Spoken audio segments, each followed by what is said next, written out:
ಜೈನ ತೀರ್ಥಂಕರರು ಒಟ್ಟ 24 ಜೈನ ತೀರ್ಥಂಕರರನ್ನು ಕಾಣ್ಬೋದು. ಆದರೆ ಇಲ್ಲಿ 9 ತೀರ್ಥಂಕರರನ್ನ ತೊಗೊಂಡ್ಬಿಟ್ಟ ನವಗ್ರಹ ತೀರ್ಥ ಅಂತ ಹೇಳಿ ಮಾಡಿರೋದನ್ನ ನಾವು ಕಾಣ್ಬೋದು. ಆ ನವಗ್ರಹ ತೀರ್ಥವನ್ನು ನೋಡ್ಬೇಕಂತಂದು ನಾವು ಹೊಂಟೇವಿ.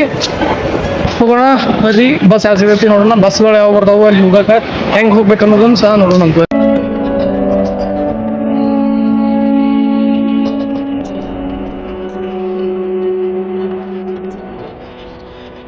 7, 8, 9 ಪ್ಲಾಟ್ಫಾರ್ಮ್ ಅದಾವ. ಈ 7, 8, 9 ಪ್ಲಾಟ್ಫಾರ್ಮ್ ಒಳಗೆ ಹೊರಗೆ 4 ಬಸ್ಗಳು ಬರ್ತಾವ.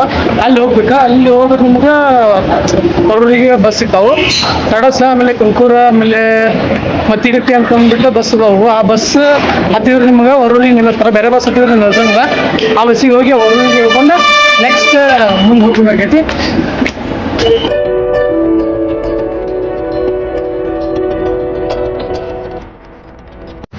ಇಲ್ಲಿ ನೋಡ್ಬೋದು, ನಾವು ಬಂದೇವಿ ಈಗ ವರೂರಿಗೆ. ವರೂರೊಳಗೆ ಸುಮಾರು 48 ಫೀಟ್ನಷ್ಟು ಎತ್ತರ ಇರುವಂತಹ ಒಂದು ಪಾರ್ಶ್ವನಾಥರ ಮೂರ್ತಿ ಐತಿ. ಇವ್ರ ಸಂಜು ಅಂತೇಳಿ ನನ್ನ ಫ್ರೆಂಡ್.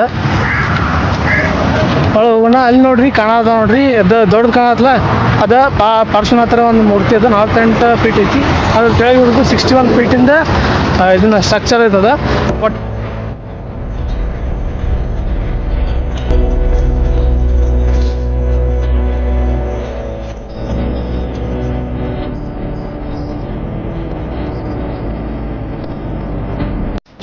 ಈ ಒಂದು ಪ್ಲೇಸಿಗೆ ಕಾಮನ್ ಆಗಿ ನವಗ್ರಹ ತೀರ್ಥ ಅಂತ ಕರೀತಾರೆ. ಯಾಕಂತಂದ್ರೆ ಇಲ್ಲಿ ಈ ನವಗ್ರಹ ತೀರ್ಥವಾಗ 9 ತೀರ್ಥಂಕರ ಅದಾರಲ್ಲ, 9 ತೀರ್ಥಂಕರ ಒಂದು ಮೂರ್ತಿಗಳನ್ನು ಸ್ಥಾಪನೆ ಮಾಡ್ಯಾರ. ಅದ್ರೊಳಗೂ ಇಲ್ಲಿರುವಂತಹ ಪಾರ್ಶ್ವನಾಥನ ಒಂದು ಸ್ಟ್ಯಾಚ್ಯೂ ಐತಲ್ಲ, ಇದು ಭಾರತದೊಳಗನ ಅತಿ ಎತ್ತರದ ಸ್ಟ್ಯಾಚ್ಯೂ. ಪಾರ್ಶ್ವನಾಥರ ಅತಿ ಎತ್ತರದ ಸ್ಟ್ಯಾಚ್ಯೂ ಆಗೈತಿ.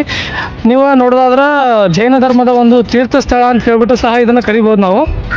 ಯಾಕಂತಂದ್ರೆ ಇಲ್ಲಿ ಅವರ ಒಂದು ಧರ್ಮಕ್ಕೆ ಸಂಬಂಧಪಟ್ಟಂಗೆ ತುಂಬ ದೊಡ್ಡದಿರ್ತಕ್ಕಂಥ ಒಂದು ತೀರ್ಥ ಸ್ಥಳ ಅಂತ ಹೇಳ್ಬೋದು. ಇಲ್ಲಿರುವಂಥ 9 ಸ್ಟ್ಯಾಚ್ಯೂಗಳು ಪ್ರತಿಯೊಬ್ಬ ತೀರ್ಥಂಕರರು ಸಹ ನವಗ್ರಹಗಳ ಒಂದು ನವಗ್ರಹಗಳನ್ನ ಸದೃಶ್ಯಪಡಿಸ್ತಾರೆ. ಹಾಗಾಗಿ ಇಲ್ಲಿ ನವಗ್ರಹಗಳ ತೀರ್ಥಂಕರರು ಅಂತ ಹೇಳ್ಬಿಟ್ಟು ಕರೀತಾರೆ ಇದಕ್ಕೆ. ನೀವು ನೋಡ್ಬೋದು, ಬಾಹುಬಲಿ ಪ್ರಥಮವಾಗಿರ್ತಕ್ಕಂತಹ 57 ಫೀಟ್ ಆಗಿರುವಂಥ ಎತ್ತರವನ್ನು ಹೊಂದೈತಿ. ಅದೇ ರೀತಿಯಾಗಿ ಕಾರ್ಕಳದೊಳಗೆ 42 ಫೀಟಿಂದ ಬಾಹುಬಲಿ ಮೂರ್ತಿ ಐತಿ. ಅದನ್ನು ಸಹಿತ ನೋಡೋಣ ಅಂತ ಬೇಕಾದ್ರೆ ನಾವು ಈಗ ಒಂದೊಂದಾಗಿ ಈ ಎಲ್ಲ ಮೂರ್ತಿಗಳನ್ನ ನೋಡ್ಕೊಂಡು ಬರೋಣ, ಯಾವ ರೀತಿಯಾಗಿ ಎಲ್ಲ ಮೂರ್ತಿಗಳನ್ನ ಕಟ್ಟ್ಯಾರ ಅಂತ ಹೇಳಿ ಸಮೀಪದಿಂದ ನೋಡ್ಬೋದು ನೀವು.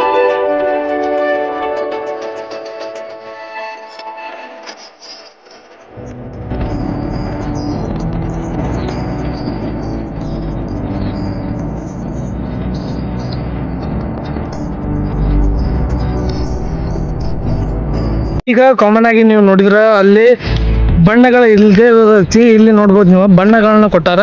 ಈ ರೀತಿಯಾಗಿ ಅವೆಲ್ಲ ಸ್ಟ್ಯಾಚ್ಯೂಗಳು ಅಕ್ಕವ ಕೆಳಗಡೆ ಒಂದೊಂದು ಯಾವ ರೀತಿಯೆಲ್ಲ ಬಣ್ಣಗಳನ್ನ ಕೊಟ್ಟಾರಲ್ಲ, ಆ ರೀತಿಯಾಗಿ ಗ್ರಹಗಳ ರೀತಿಯಲ್ಲಿ ಬಣ್ಣಗಳನ್ನ ಕೊಡೋದಾರ ಅವರು. ಪ್ರತಿಯೊಂದು ಮೂರ್ತಿಗೂ ಒಂದೊಂದು ಗ್ರಹದ ಹೆಸರನ್ನು ಕೊಟ್ಟಾರ ಅವರು. ಅದೇ ರೀತಿಯಾಗಿ ನೋಡ್ಬೋದು, ಇದು ಹೈಯೆಸ್ಟ್ ಎತ್ತರವಿರುವಂಥ ಒಂದು ಸ್ಟ್ಯಾಚ್ಯೂ ಇದೆ. ಅದು ಮೇಲಿಂದ ಐತಲ್ಲ, ಪಾರ್ಶ್ವನಾಥರ ಸ್ಟ್ಯಾಚ್ಯೂ ಅಷ್ಟೇ ಐತಲ್ಲ, ಅದು 48 ಫೀಟ್ ಐತಿ. ಅದೇ ರೀತಿಯಾಗಿ ತೆಳಗಿಂದ 61 ಫೀಟ್ ಐತಿ.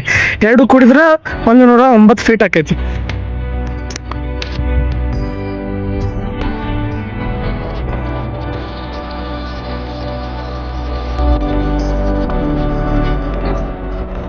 ಇದರಂತೂ ಭಾಳ ಕೆಟ್ಟೈತಿ. ಆದ್ರೂ ನಿಮಗೆ ಮಾಡಿ ತೋರಿಸ್ಬೇಕನ್ನೋ ಹಂಬಲದಿಂದ ಮಾಡಂತೇನೆ.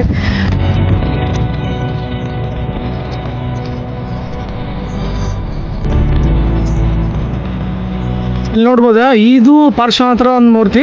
ಅದ್ರ ಕೆಳಗಡೆನೆ ಅಡ್ಡಾಡೋಕ್ಕಾಗದವ್ರಿಗೆ, ವಯಸ್ಸಾದವ್ರಿಗೆ ಏನು ಮಾಡ್ಬೇಕು, ಹತ್ತೋದಕ್ಕಂತ ಹೇಳ್ಬಿಟ್ಟು ಅಲ್ಲಿ ಮೆಟ್ಲನ್ನು ಮಾಡಿದ್ದಾರೆ.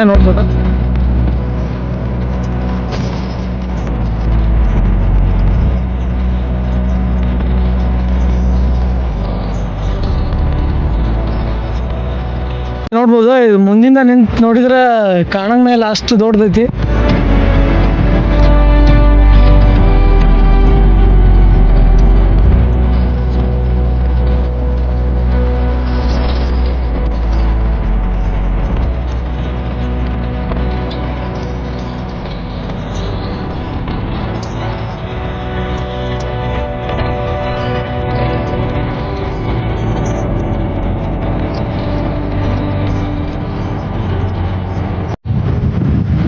ಈ ಒಂದು ಪಾರ್ಶ್ವನಾಥರ ಒಂದು ಮೂರ್ತಿ ಐತಲ್ಲ, ಈ ಮೂರ್ತಿ ಕಡೆ ಬಂದು ನಾವು ಹತ್ತಿದ್ವಿ ಅಂತಂತಂದ್ರೆ ಇಲ್ಲಿರುವಂಥ 9 ತೀರ್ಥಂಕರರನ್ನು ಎಟ್ ಎ ಟೈಮ್ ನೋಡ್ಬೋದು ನೀವು. ಇಲ್ಲಿ ನನ್ನ ಹಿಂದೆ ಎಡಕ್ಕೆ 4 ಬಲಕ್ಕೆ 4 ತೀರ್ಥಂಕರರು ಅದಾರು. ಅದೇ ರೀತಿಯಾಗಿ ನಡಕ್ಕೆ ಪಾರ್ಶ್ವನಾಥರ ಒಂದು ದೊಡ್ಡ ಮೂರ್ತಿ ಐತಿ. ಇಲ್ಲಿ ಬರ್ಬೋದು. ಇದು ತೀರ್ಥ ಸ್ಥಳ ಅಂತ ನಿಮ್ಗೆ ಬದಲೇ ಹೇಳಿದೆ ನಾ. ಹಾಗಾಗಿ ಇಲ್ಲಿ ಏನು ಮಾಡಿದಾರೆ ಅಂತಂದ್ರೆ ರೂಮ್ಗಳನ್ನು ಸಹ ಮಾಡಿದ್ದಾರೆ. ಇಲ್ಲಿ ಹಾಸ್ಟೆಲ್ ಇದೆ, ಈ ಹಾಸ್ಟೆಲ್ಗಳಿಗೂ ಇರ್ಬೋದು ಇಲ್ಲಿ. ಅದು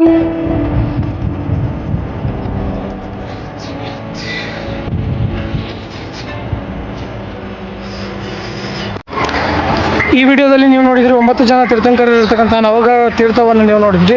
ಅದೇ ರೀತಿಯಾಗಿರ್ತಕ್ಕಂಥ ವಿಡಿಯೋಗಳನ್ನ ನೋಡೋದಕ್ಕೆ ಇದುವರೆಗೂ ಯಾರೆಲ್ಲ ನಮ್ಮ ಚಾನಲ್ನ ಸಬ್ಸ್ಕ್ರೈಬ್ ಮಾಡ್ಕೊಂಡಿಲ್ಲ, ಸಬ್ಸ್ಕ್ರೈಬ್ ಬಟನ್ನ ಕ್ಲಿಕ್ ಮಾಡ್ಕೊಂಡು ಸಬ್ಸ್ಕ್ರೈಬ್ ಮಾಡ್ಕೊಳ್ಳಿ. ಅದೇ ರೀತಿಯಾಗಿ ನಮ್ಮ ಒಂದು ಫ್ಯಾಮಿಲಿ ಮೆಂಬರ್ ಆಗಿ ಅಂತ ಹೇಳ್ತೀನಿ. Thank you. ನೆಕ್ಸ್ಟ್ ವಿಡಿಯೋದಲ್ಲಿ ಮತ್ತೆ ಸಿಗೋಣ. ಬಾಯ್ ಬಾಯ್.